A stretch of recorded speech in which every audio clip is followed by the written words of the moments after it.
Welcome to REIN, the Real Estate Investor Growth Network with your hostess, Josey. Join like-minded real estate investors and accelerate your business towards greatness. You will hear step-by-step strategies for success, interviews with real estate rock stars, and we will dig deep into past projects where we bear it all, including the good, the bad, and some just plain ugly. So get excited. Here's the bestower of badassery herself, the real Josey. Listener discretion is advised. Hi, and welcome back. I'm Josey, creator of REIN, the Real Estate Investor Growth Network. Whoop, whoop. On today's episode, we have a guest that will be sharing their badassery. But before we begin, here's today's badassery bestowment, my little badass gift to you. Today's topic is leveraging social media for real estate success. Social media isn't just for cat videos or vacation pics. It's one of the most powerful tools in your real estate toolbox. The right strategy can help you find deals, build your brand, and grow your network. Here are 5 actionable tips to make social media work for you. Number 1, pick one platform and master it. You don't need to be everywhere. Start with Facebook or Instagram and get really good at it. Number 2, share your journey, not just your wins. People connect with authenticity. Show the good, the bad, and the lessons learned. Number 3, engage consistently. Comment, answer questions, and interact with your audience. Relationships start with conversations. Number 4, use stories and video. Short videos and stories get more engagement than static posts. Don't be afraid of the camera. And number 5, highlight your unique value. What makes you different? Share your expertise, share your why, and your badassery. So, REIN Nation, remember, your next deal or partner might be just one post away. Get out there, get visible, and let your badassery shine online.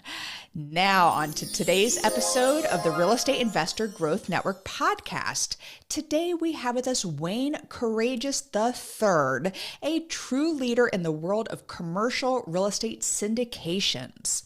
As the founder of CREI Partners, Wayne manages over $60 million in assets across Texas, Louisiana, and Alabama, helping busy professionals build generational wealth through passive investing. With a background that spans service as a U.S. Marine Corps corporal and 16 years at a Fortune 125 commercial real estate firm, Wayne is dedicated to protecting investor capital, delivering high-yield returns, and giving back to the communities he serves. It's a pleasure to have him on the show, so welcome Wayne Courreges. The third. Yes. Well, I'm not my grandpa and I'm not my dad, right? So I have to do Exactly. You have to specify. Very good. Well, yes. Wayne, it's so great to get you on the show. Thank you for being here. Thanks, Jen, for having me. Absolutely. So I want to kick things off with your story. And first of all, thank you for your service in the Marines. We do truly appreciate you. But what inspired you to transition from the Marines to full-time real estate investing?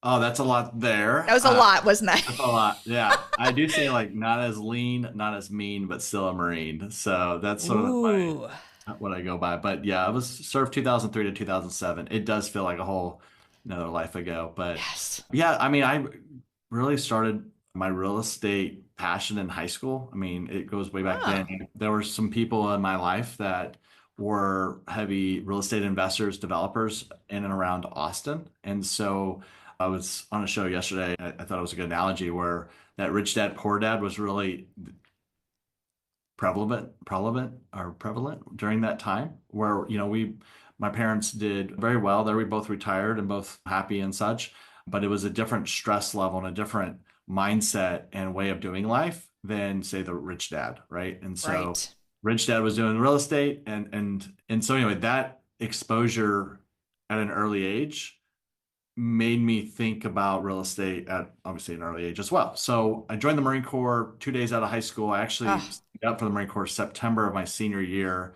Our family has a lot of history of service, and during that time was sort of at the peak of Iraq, and what was going on in Afghanistan. So I signed up early, 2 days out of high school, went and speed up to when I was 19 years old, bought my first single family home in 29 Palms at Lance Corporal pay. It's the time of day is like, remember like 07, 08, where like all these loans were going out to people that probably shouldn't have gotten them. right. I was probably one of those because I don't think I put any money down or anything. And like, we don't make any money. Maybe the pay's gotten better. I haven't looked, but I wasn't making anything. But anyway, that was really my start into investments. I was at 19 and I did sell that house. It wasn't at a loss or anything. So it wasn't like the horror stories that a lot of people unfortunately went through during that Right. time. Yep. But I joined CBRE right out of the Marine Corps. So this was 2007, and I was with them for about 16 years. So we were heavily doing operational, like asset management, working with like institutional clients, MetLife, JP Morgan, TIAA Craft, and others on their real estate holdings and working with them on their life cycle of properties. 2019, or actually probably like 2017, I decided to go back for my MBA while I was working, and that Wow. really brought up the entrepreneurial juices that I used to have. But when you work for a large company, those entrepreneurial spirit dies because your Yes. procedures, I'm sure many of your audience can That relate, that right? light is dimmed. Yes, in Yeah, your because tiny little cubicle. yes. Yes, But at the keep going. meantime, like, hey, it was taking care of my family. Like, it was such a blessing. Like, it was Right. that chapter was needed, and I have no regrets. I would not do anything different. But going back from my MBA, it did like spur up like, oh, entrepreneurship and owning a business, and like, oh, I those feelings had gone away. That, like you said, the light was dimmed for a while, but not in a negative way. It supported the family and all that stuff during that time. But anyway, so 2019, I started CREI Partners, right? And we focused on multifamily. We still do. And honestly, the large part of that, Jen, was it didn't compete with the day job. So, Nice. right, CBR is focused heavily on office, retail, industrial, and so they weren't doing multifamily. So I got a mentor, dug really deep on multifamily, and in July of 2023, it just was too much to do my day job and at the time my night job because it was just like two full-time jobs. And so I went in all on myself in July 2023. And here we are in mid 2025. And Yep. we've got a couple of team members full time. And we're continuing to work hard for our investors. I That was a love lot that. right there, but that was a No, sad thing to do. and I was like following everything along each step of the way. But I want to go back to when you were in high school. Who introduced you to the book Rich Dad Poor Dad? Well, I didn't read the book Rich Dad Poor Dad Oh, in high school. oh, gotcha. It just later on, and actually, I've never given that analogy until yesterday. I was on a podcast and I gave that analogy. So now it's just stuck in my mind, honestly. But it really what, and we didn't talk about. I mean, it just was evident of like, I remember going to the country club with this individual, and I was talking to him about how do I become like you, like Right. the 16, 17-year-old who wants to be like someone else. And So you're acting like yeah, you've I mean, lived it. You lived the I whole lived it, situation. and he Yes. was right, and he told me own and develop real estate. And what his advice was like, we lived in Austin, so buy on the outskirts of Austin, right? And of Yep. course, I wasn't able to do that until Marine Corps. I wasn't able to do that, and so it's easier said than done. And so those that are listening know, like, hey, it's not impossible. It just takes time and partnerships, and Right. we'll go through the team and all that, which are things that I didn't know about really until really like I said, going back for my MBA, it really pushed my entrepreneurial drive and opened up thoughts of like, hey, maybe I should be doing something different outside Awesome. of career. And I like that you found a mentor because a lot of people think, oh, I'll just go to YouTube University and watch videos and all that fun stuff, which I mean, there's nothing wrong with that. But having that mentor there by your side to ask you those questions and take you along the whole commercial it's a totally different game. So I want to start getting into syndication, and that's what you Yeah. focus on with people in your company. So but I need you to break it down for the listeners. What does syndication mean? And then who are the key players in the whole syndication process? Yeah, great question. So when I bought that house at 19, somehow I was able to get that loan 100% without anybody else, right? Wow. And it's my mom, dad, or anybody. Like I was able to do it on my own. And so what people do a lot of times is they get into real estate and there's not a right or wrong. There's different ways to slice a cake. It's all good, whatever people decide. But a lot of people, they get into single family because they have a certain amount of money they're willing to put down as a down payment. They have a lender who's willing to give a loan, and so that's what they're able to do by themselves. And Right. so and that works for some people. For me, when I had that single family home rental, well, it's set for rent for like or vacant for like 4 months. And so I learned really quick that like the idea of a single family rental sounds good until there's nobody paying rent or that HVAC goes out, right? Right. So I wasn't into single family rentals much after that. So when I look at like multifamily really starts at anything above like 4 units, right? And so we're heavily focused on 100 to 150 units. Nice. And a lot of those properties we wouldn't be able to buy on our own, right? There's some properties I was able to buy on my own based on my net worth, liquidity, and such like that. But there's those projects that I wouldn't have. I don't. Lenders want to see at least, say they do a $10 million loan, they want to see at least a $10 million net worth, and they want to see at least 100,000 or not 100,000. They want to at least see like 5%, wherever that number is. Maybe it's like 500,000 on a 10 million loan. So whatever that number is, but they want to see that you have the liquidity and the net worth. Right. Well, depending on the size of the project, yes, I could meet that, but on other projects, I wouldn't be able to meet that. And so what we would need to do is bring in partners. And so that first partner, we're talking about a key player, is actually called a key principal. So if you're not able to bring the liquidity and the net worth, one of the things you're going to want to do is network and find people who have the net worth and liquidity. And I always like to use the analogy like a football team. I feel like I'm the quarterback. I can't throw a ball worth a damn, but like I love bringing people together. Like I need a solid line. I need the receivers. I need a good running back. We need the team, right? And so as a syndicator, you are the person that's bringing in the team to execute on a deal. And that deal that you're executing on is one that you wouldn't have been able to do without having others involved, right? You couldn't do it on your own. That's the simplest I could say for it, is that you're pulling money from friends, family, and other people to help you with the equity, right? Your investors, in essence, limited partners. You're bringing in people, maybe you don't have the experience to run a multifamily or a retail center or storage, whatever it is. So you bring in somebody on your team to help you with that experience, the net worth. Ultimately, you're just putting all the pieces together so you can be that entrepreneur and buy that business. And in our world, that business is that real estate.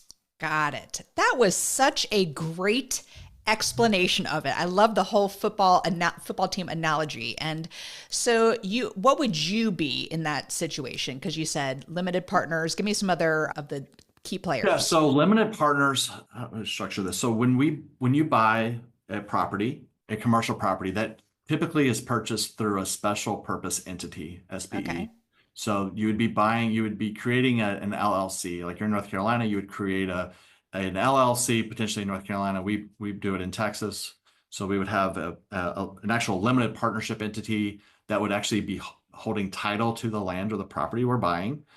And then there would be a general partner entity, which is typically an LLC, as the manager of that limited partner entity. So usually 2 entities per purchase that we're buying is syndication.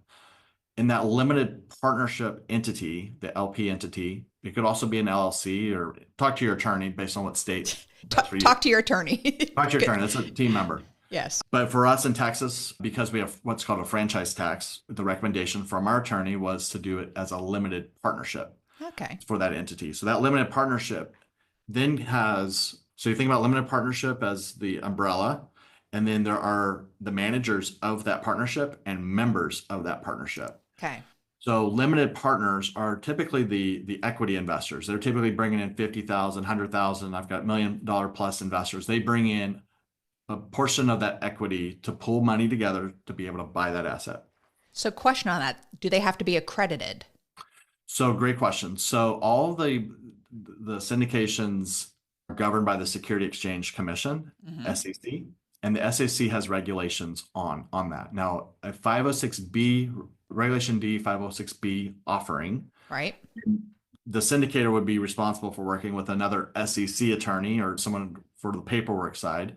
But the 506B allows you to accept 35 non-accredited investors. However, we would have to have a relationship, a pre-existing relationship before that offering was presented. Once that 35's hit, we're not able to bring in additional non-accredited investors. We can bring in an unlimited amount of accredited investors. You might ask, like, what's an accredited investor? Thank you. I don't define that. The SEC defines that as any single person not married earning $200,000 or more in income is considered accredited. Anybody that's married filing jointly at $300,000 income jointly are accredited, or $1 million net worth, excluding their primary residence, are accredited. There's also some exams that you could take, some tests and such. I think it's like Series 7. Don't quote me on that, but there's different. They have provided a little bit more latitude on that accredited status, but 99.9%, actually 100% of our investors fit either in that status of net worth or income, or have a pre-existing relationship, because we do sometimes do a 506B. And so those relationships are important to invest as long as we have a pre-existing relationship. So those limited partners, whether they're accredited or non-accredited, depending on if it's a 506B offering or a 506C, they would sit in that members. And that's important because limited partners are only limited to the capital that they put in. So from a risk standpoint, risk exposure, since they don't have control over the day-to-day, their risk and their exposure is the investment they put in. Okay. Right. And now the managers, that's where the general partners sit. So the managers and the members plus managers equals the entity that is buying that property. So that's as simple as I could put it. But yeah, and then the managers are responsible for day-to-day operations, signing on the loan, working through the business plan. And I think of them as the jockey on the horse. Those members are dependent on that jockey to make the best decisions for that business.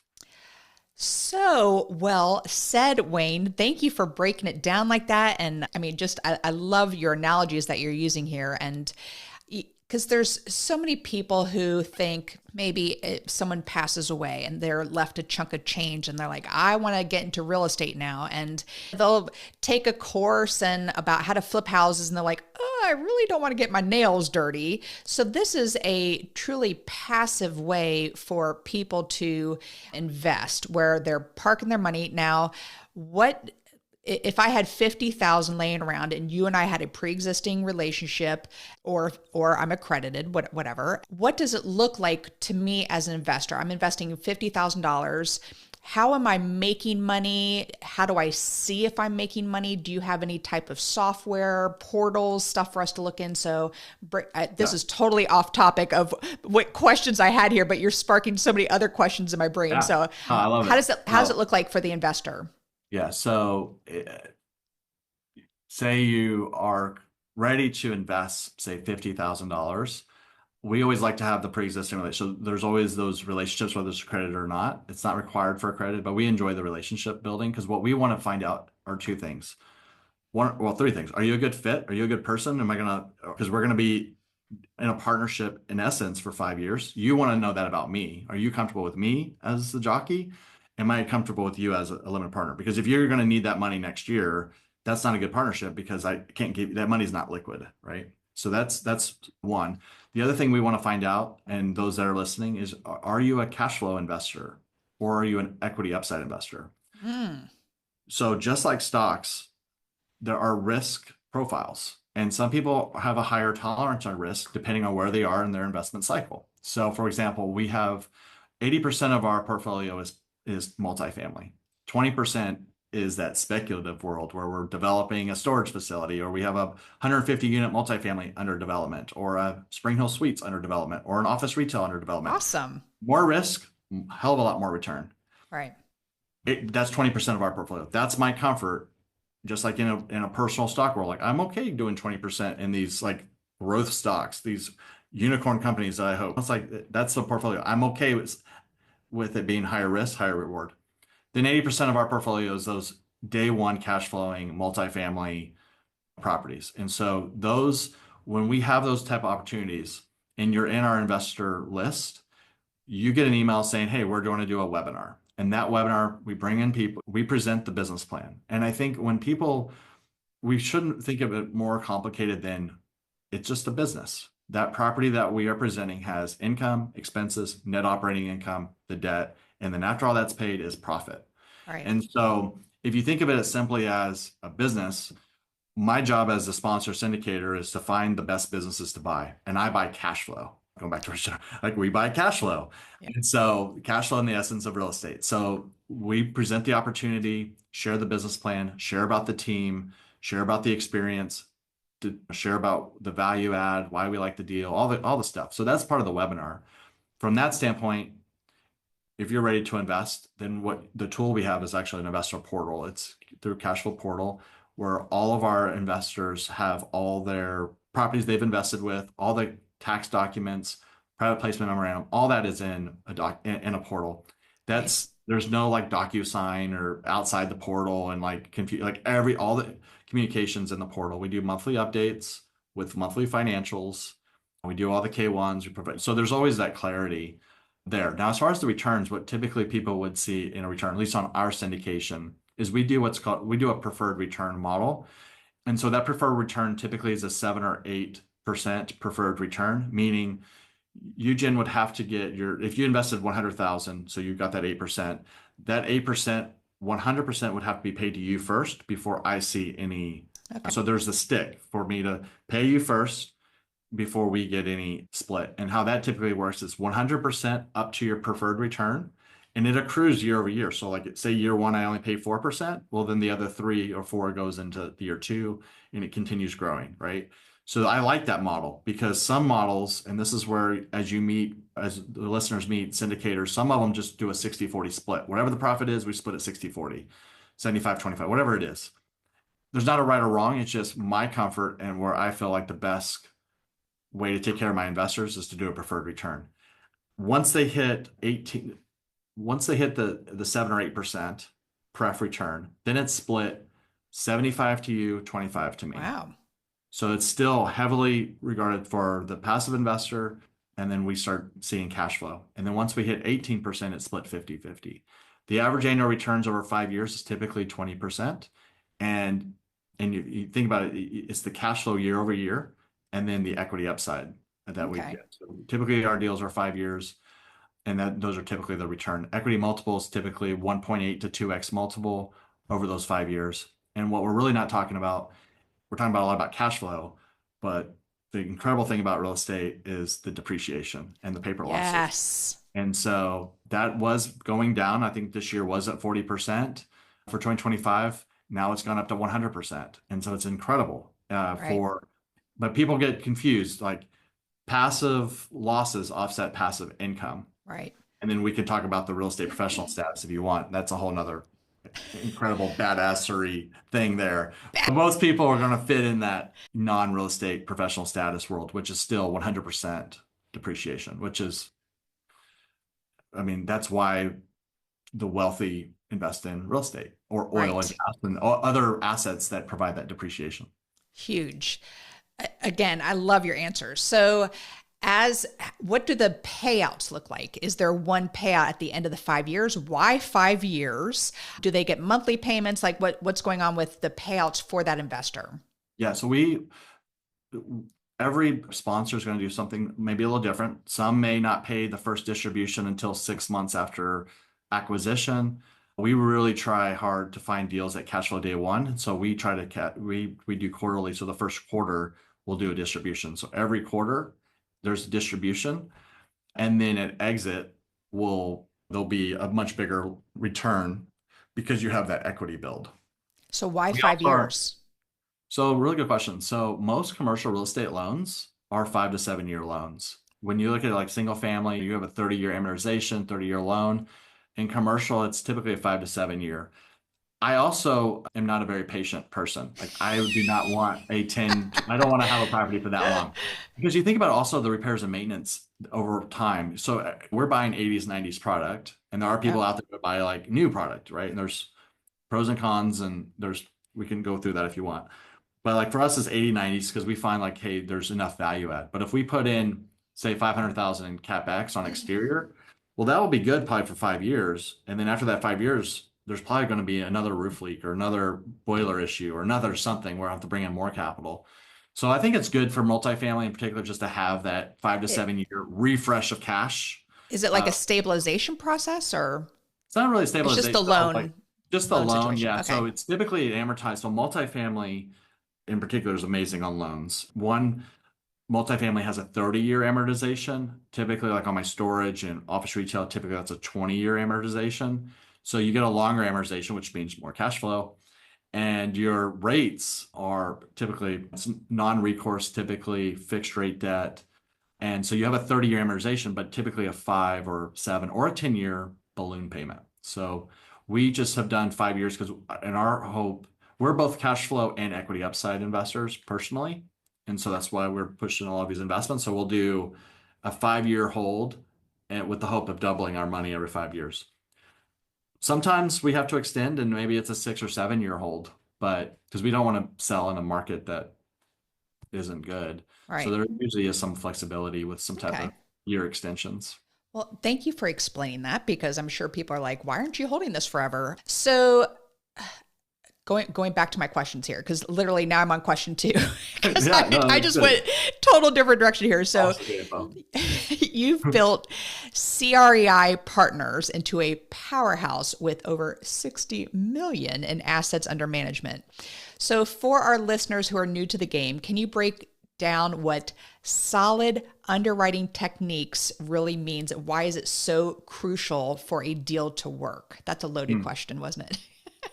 So first off, if you're doing underwriting by yourself initially, like stop. You need to go back to that mentor. Just stop. And go find a mentor. It's more than Yes. just YouTube. It's more than that, right?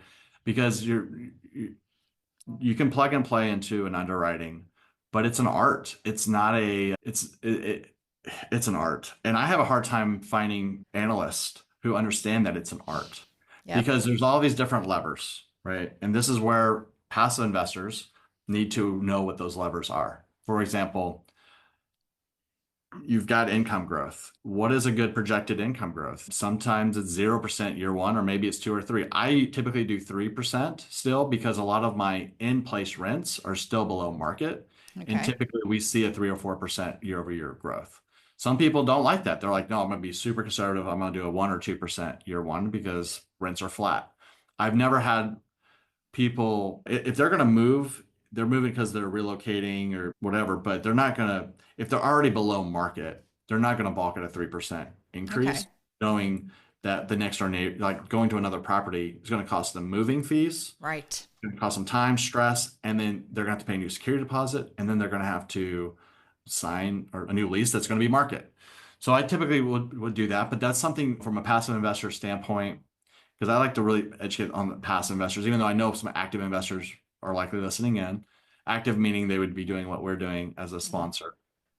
But being conservative on rent growth is one. Cap rates is another. For those that are not familiar with cap rates, like it is the business multiplier on our world of value. So like if a cap rate is at a 6% cap rate, if you take that, divide that by the net operating income, you'll be actually rate times. So it's that ERV. So yeah. So if you take the income divided by the cap rate, that's the value of the property. Think of that Right. I/R times V. There's that calculation. But ultimately, you want to make sure you're buying market. But sometimes people get really aggressive with their exit cap. And so for me, like I don't know what the exit cap is going to be, but I use CoStar. Like I pay a lot of money for the CoStar software. And so Okay. we can see based on their projections. I mean, they're projecting There. out 5 years. So Right. I'm using their cap rate. So some people will be like, oh, that's aggressive. It should be this. Like nobody's going to know. And that's why we look at sensitivity analysis where we can be like, okay, well, if that cap rate's at 6, it's going to be this IRR, or maybe it's 6.25 or 6.5, or maybe it's 5.5. But that analysis, and that's why I tell investors, like, yeah, we're projecting this, but look at that analysis, because maybe if it's a 6.5, are you still okay with a 12% IRR? It's still pretty dang good. It may not be that 15, 16% that we're projecting. Maybe it's 12. And so that's where going back to the investor and communicating and understanding like their risk tolerance. As far as expenses goes, because if we break it down like the business, like the revenue is income, like rent, but it also could mean storage income. It could also mean Laundry. cable income. It could be laundry. Yep. So you're building your business plan and really seeing what the market provides. Most properties these days have reimbursed utilities. Back in the day, like a few years ago, there were still mom and pop outs there that were just doing rent, utilities included. Well, most of that is not that anymore. The syndicators have bought all that up. Right. So they found value add. So that's the income. The expenses is you working with your property management company. Especially if this is your first syndication, you're likely not going to be managing. The lender wouldn't want you to manage on their behalf, right? So they would want a third-party manager. That third-party manager will help you with the payroll, repairs and maintenance, contract services, advertising/marketing, utilities. They're going to help you with that expense side. They'll also help you on the revenue side, but revenue minus expenses, NOI, and then you're just trying to find really good debt. And there's risk levels on that too. Are you okay with the 75%, or you want to do 65% loan to value? If you do 65% loan to value, you got to bring more equity. Right. Right. And so can you bring in that equity? Or I view debt as cheaper than equity. And equity, by having a little bit more leverage, you have more returns to your equity investors. So there's different ways of looking at it. There's not a right or wrong. I always tell people, because I have partners who like want to have these debates and stuff. And I love like partners who like challenge the status quo. Like, it's good. But in the day, it's like, what is your comfort level? What's your investor's comfort level? And what are you doing to, if there is risk, like offset that risk? Maybe it's more capital reserves or more money in the bank for the rainy day. So anyway, those are things. I mean, we can go all into a whole hour on underwriting, but don't overcomplicate this for those that are listening. If something just doesn't seem right, like, how are you going to manage 100 units and only have 30,000 in payroll? Or why are you projecting 5 or 6% cap rate? Or going in cap rate, it's at 6, but you're projecting a 5 exit 5. Like, you really think it's going to be that low? And how did you come up with that? Or if taxes aren't 100% of purchase value in the state of Texas, that's where some people got really screwed the last couple weeks. They were doing, especially in properties bought in Austin, they were doing 100% or no, 80% of purchase price. Well, City of Austin found out that and this is all over Texas, the big driver in revenue are real estate taxes. So you can't really fight your taxes and say I paid less when you have to go, when you protest and you show them the contract that you paid higher than what they're. So just do 100% of taxes or purchase price for taxes. Last thing I'll say, I'm being long-winded, I apologize, is insurance. No. You have to get an insurance broker who does multifamily or does whatever asset class you're investing in, storage, office, it doesn't matter. Just someone's got to be an expert on that insurance and get a quote. And once you feel good about your revenue, once you feel good about your expenses, and you've got taxes conservative and your insurance, those are the two big drivers in payroll. Then you got to look at your comps and see where are they standing and what revenue can we add? Are we below market or above market? So it's a lot of work. That's why I say sometimes it's better to be a passive investor. Let us do all the work and you just enjoy the benefits, honestly. Well, that totally leads me to my next question here, because clearly CREI, by the way, what does CREI stand for? Commercial real estate investment. Okay, very simple, very good. So CREI partners. For the listeners out there, clearly you have very solid underwriting techniques, and there's a lot. And you said you were long-winded, but it's because you have to be so thorough on your side. So for the listeners out there who are interested in getting into passive investing, and maybe they're looking at your company compared to 3 or 4 or 5 other companies, what should they be looking for? And I mean, clearly your stuff as far as doing the whole underwriting itself, but what are some red flags that you have seen from, say, other syndicators that the listeners really need to be aware of? Yeah. So we didn't talk about this before, but I will do a plug. So we have a passiveinvestorcoaching.com platform where I've done over 5 hours of content for people to accelerate their education on investing in a deal. If I invest in Raleigh, North Carolina, where you are, like, I don't necessarily have to fly out there to see if the area is a good area. I can use Google Maps or Google Earth to like do street view, look around, see if there's local pawn shops or if there's like bars on the outside of a Tobacco convenience store. shops. Yeah, those things like you can use those tools. So a lot of it's not rocket science, but like sometimes it's just getting the information. So, if there are people wanting to learn about passive investing or active real estate investors who want to just think differently of like how should passive investors look at deals. So it can go both ways at passiveinvestorcoaching.com, and it's free. There's no, like, it does get you all in our email system and we'll reach out for a call, but there's no stress to like invest or any of that Nice. stuff. So, but I would say with the red flags, it's a really great question. Just simply just getting on a call. I'm going to go much further into this, but first off, being able to get on a call with that syndicator or sponsor and just make sure it's a good vibe. Like, Yep.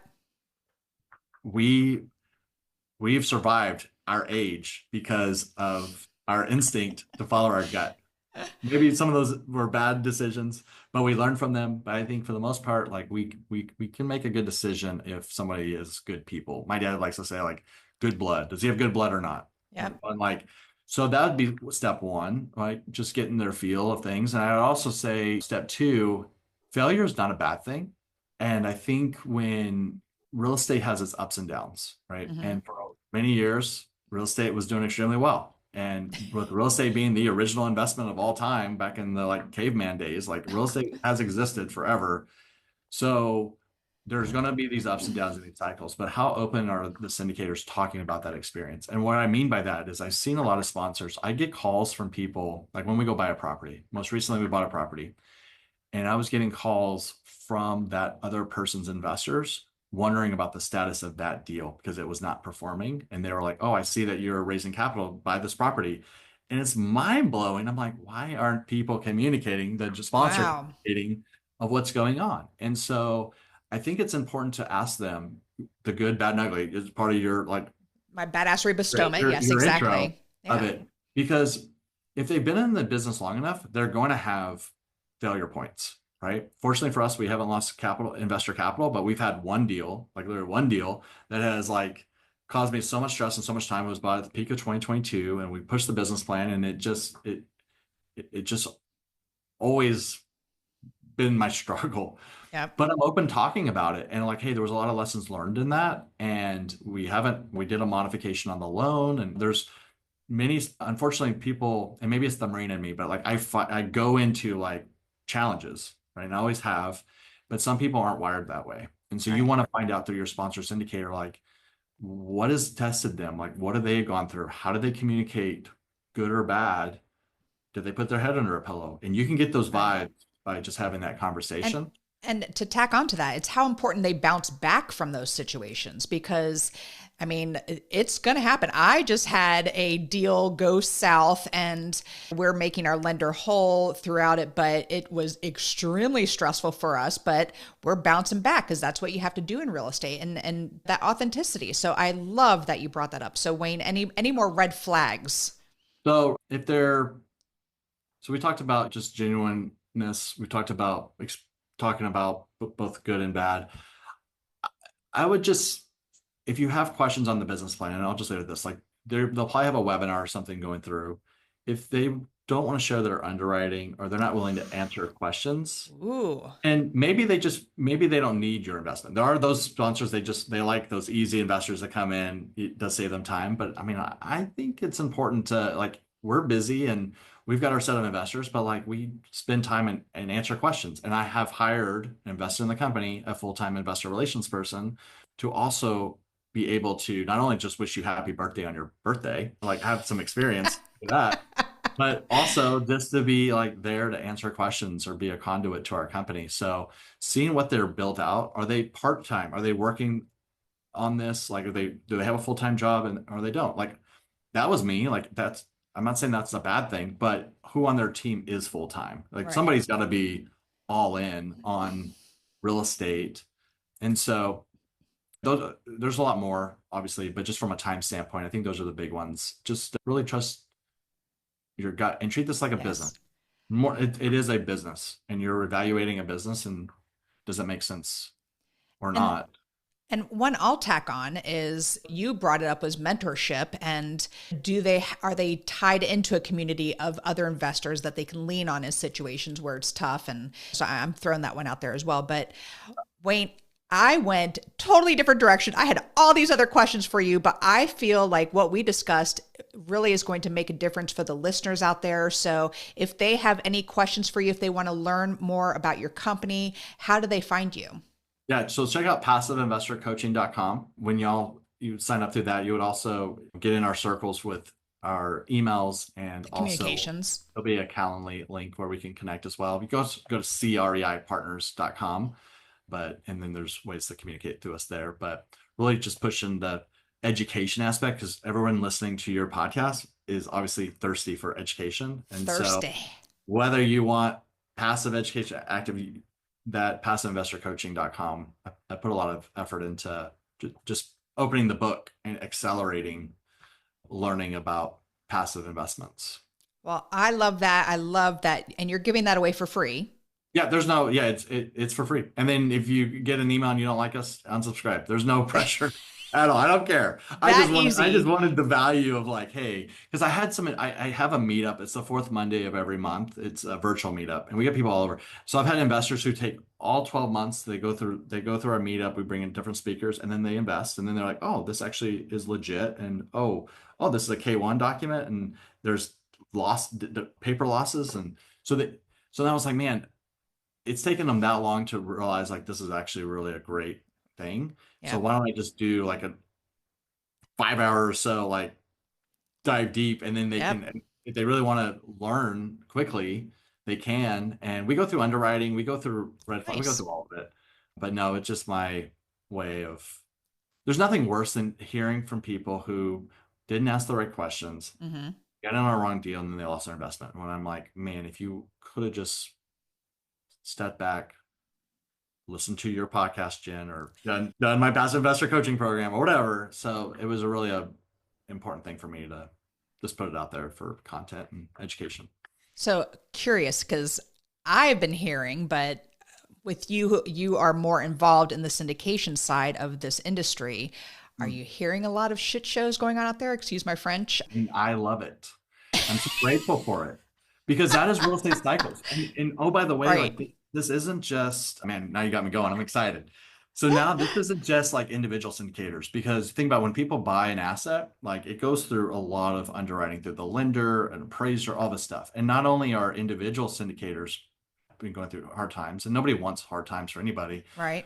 Institutional big clients. I mean, there was a property, they bought it for like $200 million, and they got an offer for like $235 million. And this is institutional. I'm not gonna say what it is, a property, try to be vague here, but $235 million. They thought it was worth more, so they didn't sell it. Well, the market turned and they sold it for $165 million. Ooh. My point is like that is a major institutional client. Now they're okay because they've got other properties, institutional, like it all balances out. But you read in the headlines where loans are defaulting off. It's like, this is the markets. But those that are hungry and opportunistic, like think about all the people who lost their stuff in 08, 09, right? But those that bought during that time and actually charged in did extremely well. So I'll give you a couple of examples. We just bought a property in San Antonio, 128 units. We bought it for $3 million less than they bought it last year. And the reason why we bought it that cheap, it was a fire sale, because the lender had multiple properties under the sponsor, and that sponsor they called the loans due, so we had to force sale. Great for us, really sad for them, unfortunately, but great for us. And then the year prior, we did a loan assumption, 3.82% fixed rate on 128 units in Houston, which was a fantastic cash flowing deal. We've done a 6% fixed rate on another deal for seller financing. So we've been really, really creative on opportunities. So look, my mentor, going back to my mentor said, like, if you feel like there's no opportunities, then there's no opportunities out there. But if you feel like there's opportunities, then you will find those opportunities. And so, yes, there is the shit show out there, but really the majority of multifamily is doing just fine. Okay. Majority of them are fixed rate debt, right? It's the bridge loan. It was my loan. It was 2022. I did bridge rate debt, not because I was overpaying, but because it was a long-term owner who didn't put much in the property, and my goal was to do a deep value add. So what do I have right now? I have fixed rate debt. I modified my loan. I got through it, right? And it takes that grit, and it sucks.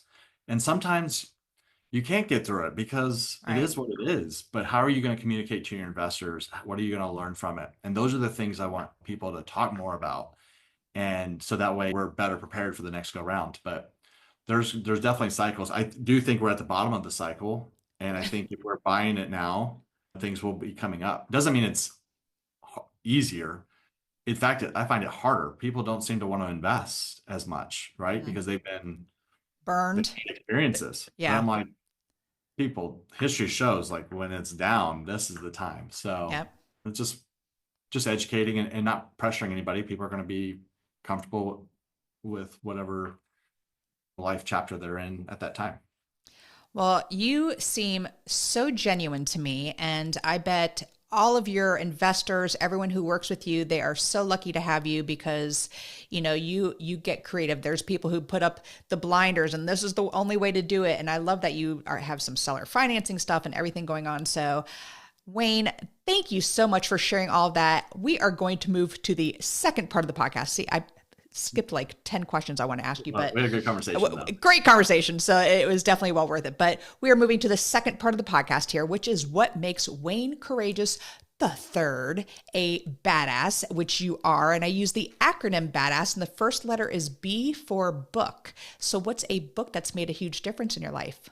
I've read this a long time ago, but The Speed of Trust, Stephen Covey. I think without trust on team, Oh, things happen a lot faster. I can call an investor and not really give them a whole lot of info, but that because they trust me and that with the returns and everything that I've done for them, I can get that investment pretty quick.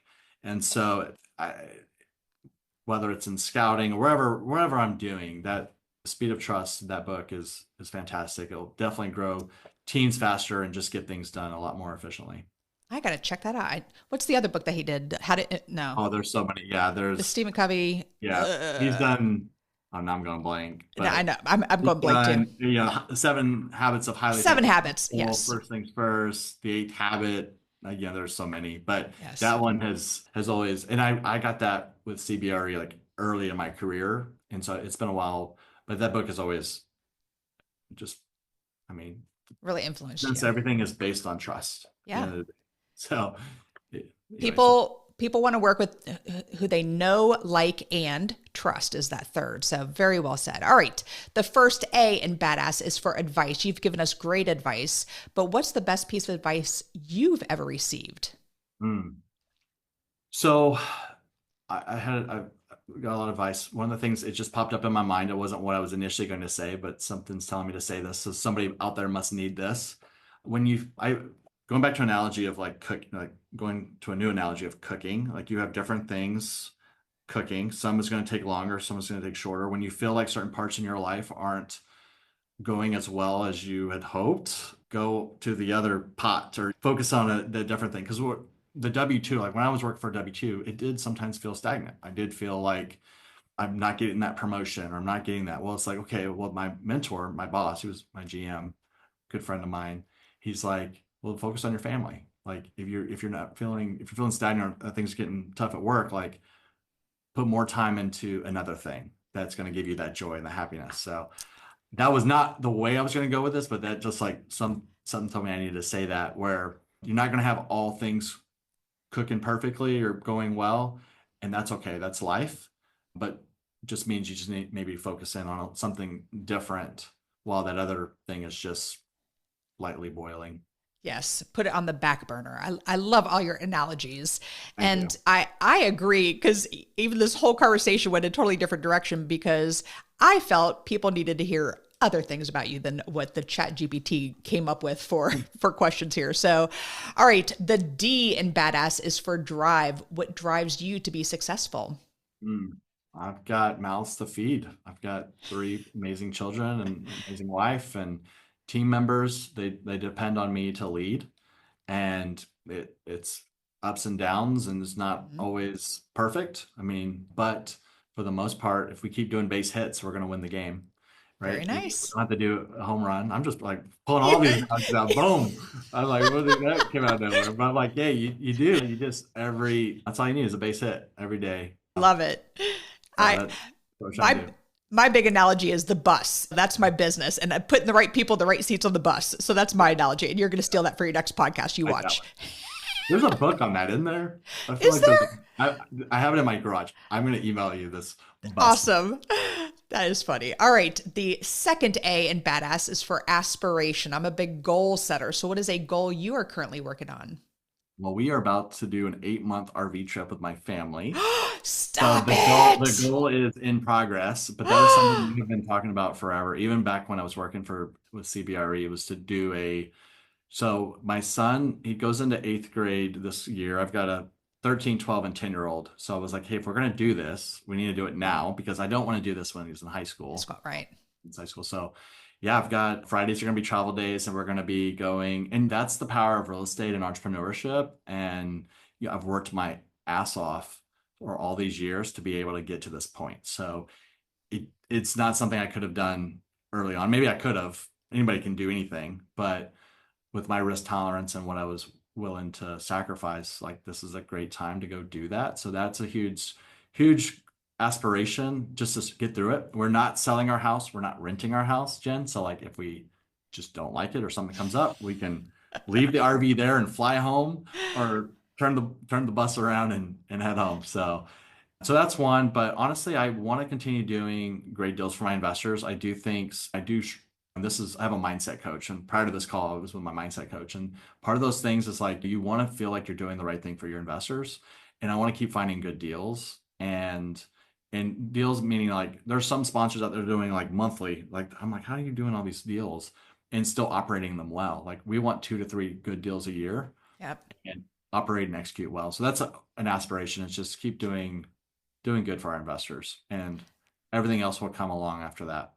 Well, going back to the RV trip, what are the destinations that you have on Yeah. the list? So my wife's from Montana, so we're gonna start in Montana, Missoula, and then so every Friday's travel day. So we're there every 1 week at a time in every location. So we start where we live, Central Texas, head up to Montana, spend there, and then we're gonna go to Jackson Hole, Wyoming. Nice. Super excited. We're gonna do whitewater rafting, go check out the Tetons and those things, and then we're gonna head over to South Dakota to go to Mount Rushmore. We've been to Mount Rushmore, but my kids can't remember anything we've done in our life. Like I'm like, you've done so much already. You don't remember. So we're gonna go back to Mount Rushmore, and then from there we'll keep going over to Michigan or Illinois, Michigan, head up to Vermont, go down to like New York, and just Carolinas. I'll be in the Carolinas. We'll be in Florida for most of the December, and then we'll head up. And then one of our last stops is the Grand Canyon. So we'll head up to Arizona, do the Grand Canyon, which is something I've always wanted to do, and then back to Texas. So I love that's that. that's our in ChatGPT. You mentioned that it created my whole plan. Wow. My plan is to work Monday through Thursday, like heavily in the mornings. The kids will be in school, like they have an accredited online homeschool program that they're going to do. And then Good. the afternoons we're going to explore. And so, yeah, super excited about that. That was an aspiration that it took it took a lot of time to get to this point where we would be able to do it. And I've got great team members and I'm just excited for it. Well, it is on my bucket list as well. Are you going to buy an RV or are you going to rent one? So we've always had a travel trailer, like always. Okay. But my kids cried when I initially told them because they were like, I do not want to live in that for 8 months. So that next morning, because I was feeling really guilty, like, oh, maybe they don't want to do this. We went and bought it's a Class C motorhome. Ooh. I can't get a Class A just yet. One day, maybe that's another aspiration, but a Class C, which is fantastic. It has bunk beds. There's a bed over the cab, a full slide out, and then we bought a Wrangler to tow behind The the the RV. So Yes. yeah, those should be, it So should be. cool. Oh, and we talked about this with dogs, but I have a Great Dane and a Lab, and they are coming with us too. So it's going to be insanity. That's why I'm not renting or selling my house, because who knows how this will work. But they are coming. They're older, and so that's important for us is bringing them along. Well, I work for a coaching program called Rental Property Pro, and we have to do our strategy in the beginning, and you have to write out there, write into it what your why is. And I said, within 5 years, I want to own an RV named Artie. By the way, I've already named him Artie, Love it. so that I can travel. And I want to go to Canada. One of my bucket list items is to go around Lake Louise and to take our dog. So we are right there with each other. Love We went off on a total tangent with that as well. So going back to the acronym here, thank you for sharing all that. Is the first S in badass is for systems. What systems do you have in place to help you achieve success? Oh gosh. So there's a book, Buy Back Your Time. That's another great book. Okay. And I structure my days so I have focus days, buffer days, free days. So that's one structure personally Say that that I again. Focus focus days. days, focus days, buffer days, free days. Nice. So my focus days are Monday, Wednesday, and every other Friday morning. And so those are like company generating things that I do for my company. I don't Okay. respond to emails. I don't do anything but focus on the business to growing the business. That could be talking to investors, whatever it is to grow revenue and the bottom line for the business, looking for deals, underwriting. Because what I find is sometimes you get so cluttered and you're not in control over your day because you got team members coming and asking for things. And you're like, come Friday afternoon, like I did nothing to grow the business. I've been working for the business. So Right. those are days my assistant, my team, they know like Monday, Wednesday, Friday, every other Friday morning. Tuesday, Thursdays are buffer days. We're doing this call on a Thursday. Like these are days that I can do calls, I can do podcasts, I can do team meetings. We do every other week team meetings. And that's when I respond to my emails that I need to respond to because my team member, she'll respond to emails that doesn't really require me. It may be in my inbox, but doesn't mean I have to respond to it. So it just buys back time. So read that book if those are interested. So Tuesday, Thursdays, and then I do every other Friday off. So that's my free days, and I completely unplug and go from there. So that is a system that has really worked for me. I started that in 2025. So that's not something I've done forever, but that's something I've really instituted this year after reading that book. The other things too is just our portal. We talk about cash flow portal. So like our CRM, our deal base, our updates, all that's in one place. So, and there's others like Active Campaign. We have other systems, but I think people looking for ways to like find time and get control over their schedule and not have email control your schedule. Like so many people like, and I'm guilty of that. Like for a while there, my anxiety was like, oh, I need to respond to this email right away. It was like, Right. no, Yep. I mean, you don't have to respond right away and you can control. So that book even talks about a filing system with emails. Woo. I've, I've done that filing system. My team member sorts things based on that and responds. And it's been such a blessing. I just wrote that I've been able down. to I've been able to grow the business because I've actually had time to grow the business, and I've been able to like focus on other things because I have time slots for that. I love it. I had to write that down so I get that book because I need that. So I could talk to you all day, Let's do Wayne. it. We have so many great connections here, but the final S in badass is success. What does success mean to Wayne Courreges the third? Oh, different ways of success. I think lately, I took my son. I'm a scoutmaster, so we went on this scouting event to Sea Base in Florida. And there's these full life, like my dad went with me to a lot of these scout camps. And so now I'm going with my son. And so I'm starting to see like these full circle moments. Aw, So right now it's pretty cool to like, and I don't know if I took him to a movie the other day. He thanked me for the movie. I took him to Florida and I got no thank you. So I think in some days I'm like, I don't even know if he really wants me there, but I don't really care because later in life he's going to be grateful that I did show up. So yeah, that's what success is. It's showing up, very showing good. up, whether it's family or investments or good or bad, whatever it is.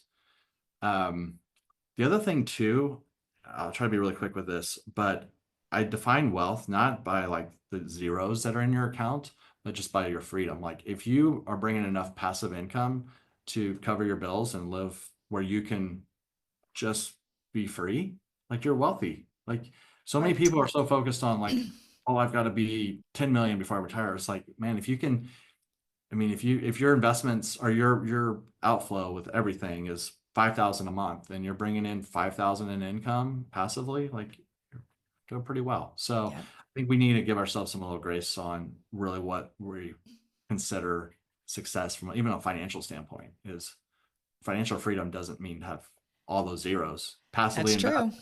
offset your expenses, and you're free.